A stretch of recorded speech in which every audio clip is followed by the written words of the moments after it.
Hey, what's up, guys? So, some of you asked me this week why I didn't do a episode 9 review. And to be honest, I didn't think there was enough content because the eliminations they were quite predictable and straightforward. But then this week they announced the midweek ranking yesterday, which actually mixed up a lot of things. So I was like, all right, now we have to do a video. So this time I wanted to do something different. We're gonna first go through the updated rankings, and then we're gonna make a little tier list live together. So yeah, I'm not gonna edit this. We're just gonna dive straight into it.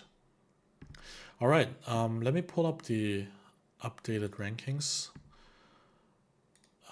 We have in the top three, Xiao Yu, Ruan Yin, which stayed the same. But then on 4, we have Emma, who jumped from number 10, I believe. And also Krista and Didi entering the top 10 again, which made Eileen drop from 6 to 10. Also, Yuan Ke dropping from 7 to 16, which is huge. And as mentioned, Wang Ke dropping from 4 to 11. So yeah, those things shook up the rankings pretty hard. Also, Arjing jumping from 18 to 12. But as you know, like what we've seen from Chuang 2020 or Girls Planet, the midweek rankings they don't mean that much. It may be also good to motivate the fan bases to vote even more. So yeah, with that being said, let's jump into this little tier list that I made. Basically, the criteria for those tiers: you're S tier if you are one of the best in either dance, singing, or rapping. Well, rapping isn't. We didn't see too much of rapping, but yeah, either one of them, or you're an ace in all three categories. A tier, you're basically above average and deserve to debut in this show. B tier, maybe below the average and yeah, need more training. Nothing more to say.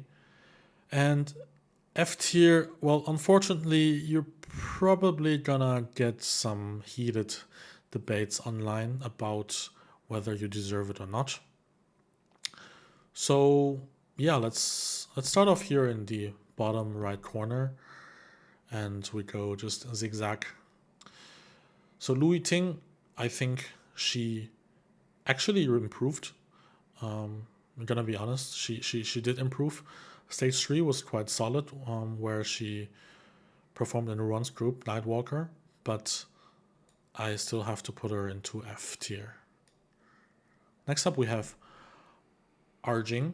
She is one of my favorite vocals in the show. I think she's on par with Krista, maybe slightly below Yin, but as for high notes, she can definitely also go very very high. And her performance in Zulu Paka really impressed me.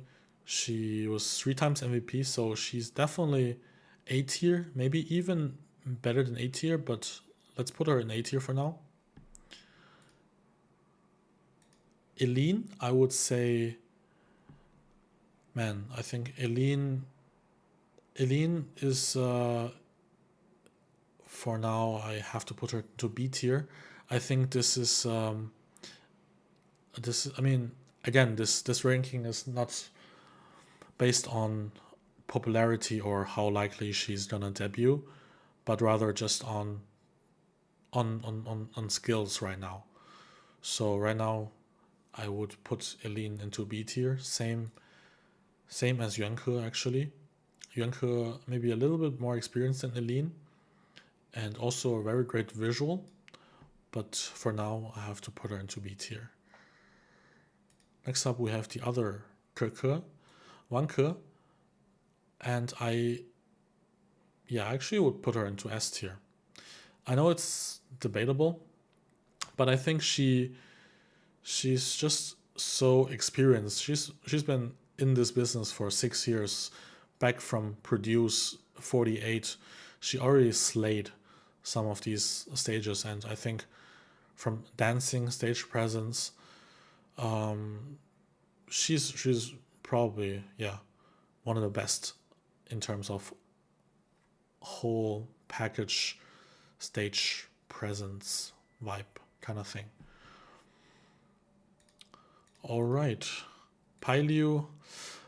Oh man, I think I'm gonna anger some Thai fans, but I have to put her into this category. I think she will not do very well in this girl group. I'm not sure how close she is with the other girls, except from Ninint and a few others. But yeah, as for now, I think she just isn't good enough in terms of dancing and singing. All right, Lisa actually is very capable of singing, especially in this one stage where she got MVP. I think she was very good, but I think she lacks a little bit of consistency to perform every time on this level. So also B tier for now for me. Okay, Eileen. My Eileen, she's my personal favorite. I would put her into A. She doesn't have any weaknesses, but you also cannot say that she's the best in anything, right? So we put her in A as an all-rounder. She does have a very contagious smile though, and is very positive. So I think she will definitely be a very positive source of energy in this group if she's hopefully make it. Yin is someone who actually impressed me a lot during the second and third stage. In the beginning, I was a little bit concerned, or I wasn't too sure about her, but I think right now she's super complete, probably the most complete contestants I've ever seen from Thailand. So definitely S for me. Also, she's an underrated dancer. She's a strong dancer. Now moving on to this duo. I always like to put them together. I don't know why. They're like siblings to me. Xue Yao, I think, is somewhere between S and A. Xuanning also A. They would be a solid core in every girl group. I feel like they wouldn't particularly stand out as a center. I think to be S, you have to be able to carry the whole group to stand out, which I think Xue Yao is not yet on this level. But I think they would stand out more often positively than negatively, or even never negatively at all. So definitely both of them A tier. Ruan, Ruan is definitely S tier. No doubt about it. I think she deserves it. She's so hardworking. Even though maybe she's not the greatest vocal, she also improved in this area. And I don't know, she's just this hardworking attitude is very. I respect her a lot. Okay. Duna, I think, is probably the most. Yeah, is probably the most controversial one. I think you could put her into every category. I think even if she debuts, she will spark discussions and hate. But since we're doing it on a skill-based ranking, I have to put her into S. I mean, there's no way that she isn't like a top singer and a top dancer, top performer, also top leader. As you remember, she was like showing Yin how to play with her gestures, how to smile and look into the camera and stuff like that. She's like a pro, and with her K-pop experience and leadership experience, she has to be S, even if she's gonna end up being the only one in S who doesn't debut, but she belongs there. Which leads us to Didi.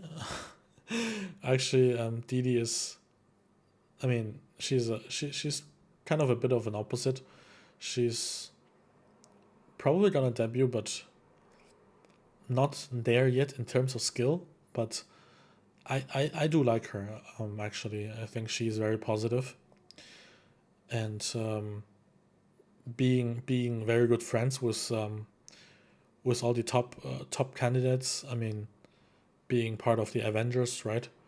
So yeah, I mean, I think she will improve quite quickly. Xiao Yu, not much to say about her. Pra, I think people will be very surprised that I'm gonna rank her between S and A, because Pra, I think even though she doesn't have the biggest fan base, she is the most talented dancer in Mindy, and probably top 2 or top 3 dancers remaining in the show. And yeah, I think she's also quite young. She just doesn't had a chance and much screen time yet, but if she can improve, she will definitely be able to go to S tier. All right, so 2 left. Krista, similar to Arjing, A tier for now. Yeah, and Emma, I would put her to S tier. Same reasons as I mentioned for Pra, but I think she just wants it a bit more. I think she has this, let's say, positive cockiness. She demands to be center sometimes, and sometimes you need it. You have to want it. So I think this is basically my tier list for now before the finale. We have 6 people in the S tier, 6 in A tier, 4 in B tier, and 2 in F tier, unfortunately. Mathematically, if this show would be skill based, right, you would have all 6 of S tier and half of A tier debuting. But if I take a look now, I think actually 3 of the B and F tier candidates are gonna debut, which makes so basically only half of the top 12 is gonna make it. I'm not gonna do any predictions. You can decide who's gonna make it. And yeah, that's basically concludes my little tier list. You can comment if you don't agree or if you think someone should be placed higher or lower. Would be really nice to see what you guys think. And with that being said, hope you liked this format of this video. And yeah, see you next time. Peace.